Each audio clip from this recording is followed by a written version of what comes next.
কেউ একজন খুব সুন্দর কথা বলেছে, সংসার জীবনের অভাব মেটানো অসম্ভব, যতই চেষ্টা করি অভাবের তাড়নায় অন্য দেশে দিয়েছি পারি।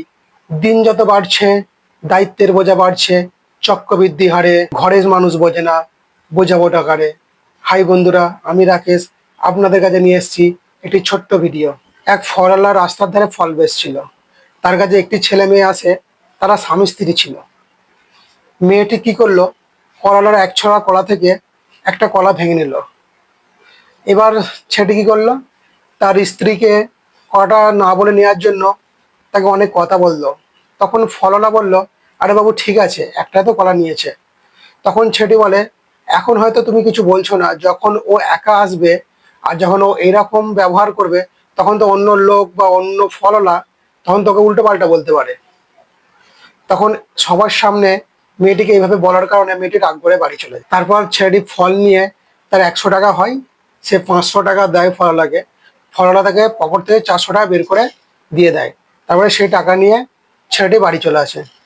তখন এসে তার স্ত্রীকে বলে, রাগ করেছো, ভালো করেছো, এবার তো শান্তি হয়েছে। এরপরে ছেলেটি সেখানে টাকা চেক করেনি। তারপরে সে বাড়ি এসে তাকে যে পকেটে তার 400 টাকা নয় 600 টাকা আছে। তখন সে তার স্ত্রীকে বলে যে টাকাটা গড়মিল হয়েছে। তখন স্ত্রী না বুঝেই বলে, দেখেছো তো, এরা গরিব মানুষ, এরা সুযোগ পেলেই কেমন মানুষকে লুটতে আসে। তখন ছেলেটি বলে, আরে তুমি থামো, সে টাকা আমাকে কম দেয়নি, সে আমাকে টাকা বেশি দিয়েছে। তারপরে ছেলেটি কি করে, ছেলেটি তার স্ত্রীকে বলে, আমি যাচ্ছি এক্ষুনি তাকে টাকাটা ফেরত দিয়ে আসি। তখন তার স্ত্রী রেগে গিয়ে বলে, তোমাকে এক্ষুনি যেতে হবে? তুমি 200 টাকা ফেরত দেওয়ার জন্য 200 টাকার তেল খরচা করে যাবে? তখন ছেলেটি তার স্ত্রীর কথায় কোনো কর্ণপাত না করে সে চলে যায় তাকে টাকাটা ফেরত দিতে। তারপরে ফলওয়ালার কাছে সে গিয়ে ফলওয়ালাকে বলে, তুমি আমাকে 400 টাকা নয় 600 টাকা দিয়েছো। তখন ফলওয়ালা বলে, আরে বাবু আপনি আবার আসলেন, আপনি তো অন্যদিন দিয়ে যেতে পারতেন, আসা যাওয়ার পথে আপনি দিয়ে যেতে পারতেন। তখন ছেলেটি বলে, বাঁচা মরার ভরসা নেই, আজ আছি কাল নেই, এই 200 টাকা নিয়ে আমার রাত্রে ঘুম হবে না, তাই আমি এই টাকাটা ফেরত দিতে এসেছি। ছেলেটি বলে, আমি সৎ পথে চলি, সৎ পথে খাই। এই কথা বলে সে সেখান থেকে চলে যায়।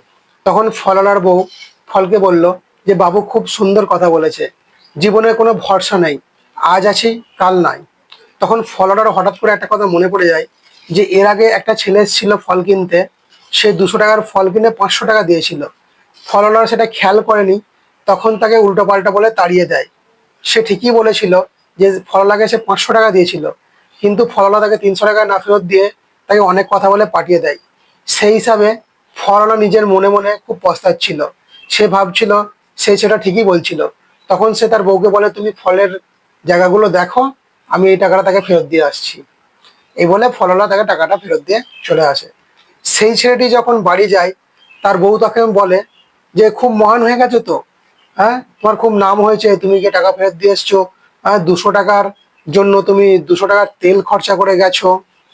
তারপরে আরো অনেক কথা শোনাতে থাকে। তখন ছেলেটি বলে, আরে চুপ করো চুপ করো, তুমি বাইরে গিয়ে দেখেছো কি যেখানে আমাদের গাড়িটা থাকে? মেয়েটি বলে, কি হয়েছে? তখন ছেলেটি বলে, আমরা যেখানে গাড়িটা পার্কিং করি বা যেখানে দাঁড় করিয়ে রাখি, সেখানে যে বড় গাছটি ছিল তার একটা বড় ডাল ভেঙে পড়েছে। আমি যদি এই 200 টাকাটা জন্য গাড়িটা বের করে না দিতে যেতাম, তাহলে সেই বড় ডালটা আমাদের গাড়ির উপরে পড়তো। 200 টাকার জন্য আমি গাড়িটা বের করতাম, আমাদের 1 লাখ টাকা খরচ হতো। এই জন্য তোমাকে বলছি, সৎ পথে চলতে শেখো, সৎ পথে খেতে শেখো, কারো হক মেরে কিছু লাভ হবে না। যদি আমি অসৎ পথে চলতাম না, আমি অনেক টাকা উপার্জন করতাম, কিন্তু আমি সারা লাইফ শান্তিতে ঘুমাতে পারতাম না। ছেলেটি তার স্ত্রীকে আরেকটি কথা বলে, যেই দিন তুমি সৎ পথে চলতে শিখবে সেই দিন তোমার জীবন আরো সুন্দর হবে। তাই প্রতিবারের মতো একটা কথা বলি, উপরওয়ালার দোয়া আর নিজের লোকের ভালোবাসা আর নিজের চেষ্টার দ্বারা এমন কিছু করে দেখাও যে জগৎ হয়ে যায় তোমার মতো।